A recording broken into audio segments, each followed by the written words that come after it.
I want to show you a comment that came up on one of my videos. It says, surely if somebody is not a peaceful presence in my life, I can send them on their way. You say that you can tolerate anything, but that doesn't mean that I should tolerate harm. Where is the line? And this comment is actually very perfect because it reveals the confusion that most people have about boundaries. What I was talking about in that video was not staying in harm. I was talking about using boundaries to escape sensation. And that's the difference between capacity and choice.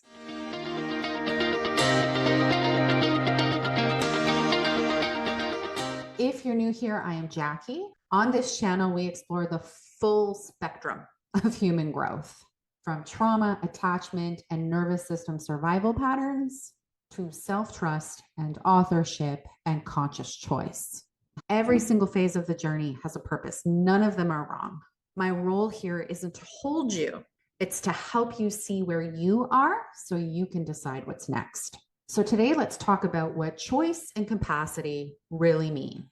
Capacity is what your nervous system can feel without abandoning itself, without going numb or people pleasing or shutting down, without explaining or dissociating or betraying what you know is true. Collapse is when you leave yourself to make the feeling stop. That is the line. Now, choice is what you decide while you are still inside yourself, who you stay with, what you engage with, what you walk away from. Choice does not come from panic. It comes from presence. So there are two different things that happened to you when you were young, and most people only ever name the one. First, as a child, you didn't have a choice. If something felt uncomfortable or painful or overwhelming, you had to stay. You couldn't leave the room. You couldn't exit the relationship. You couldn't say no and keep the connection.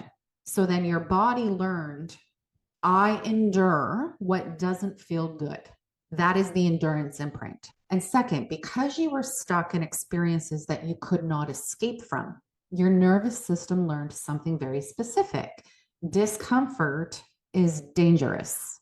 Not that it's morally bad, but that it's biologically unsafe. So now, as an adult, when discomfort comes up, tension, awkwardness, sadness, your system doesn't ask, do I want this? It asks, how do I make this stop? This is the escape imprint. And this is why boundaries feel so powerful when you first learn about them. Because for the very first time in your life, you learn, I can move away from what doesn't feel good. And that is real, and that is healing, and that is so incredibly important. But when a trauma conditioned nervous system meets that power, something very subtle happens. Boundaries stop being a way to choose, and they start becoming a way to regulate. I feel uncomfortable, so I'm done. This energy is bad, so I'm leaving. I'm triggered, so they must be toxic. And don't get me wrong, sometimes leaving is absolutely correct. But when leaving is automatic, it is not sovereignty. It is the nervous system trying to escape sensation. A mature nervous system can stay present with discomfort and still make a decision. It can hold.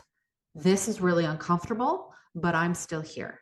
I don't like this, but I am not abandoning myself. This feels really tense, but I don't have to panic. And then from that place, you can ask yourself, do I want this? Is this aligned? Do I stay or do I go? That is choice. So when I say that I can tolerate anything, a lot of people hear that I should stay in harm.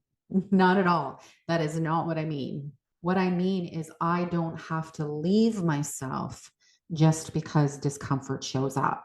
And that is what creates real freedom. So let me ask you this question. Do you tend to leave situations because you don't want them? Or is it because your body can't stay present with how you feel? Tell me in the comments. Everything that I just shared here comes from a body of work that I spent years developing around trauma and attachment patterns and nervous system regulation. And all of the tools that helped me move through those stages now live inside my Finding Authenticity Legacy library. If you're in this stage where you're still learning how to stay with yourself so that you can make clean choices, that space is the full map. I will leave the link to join below. And whether you join or not, I'm just glad that you're here. Learning how to choose from presence instead of panic is not easy, but I know you can do it. I will see you in the next video.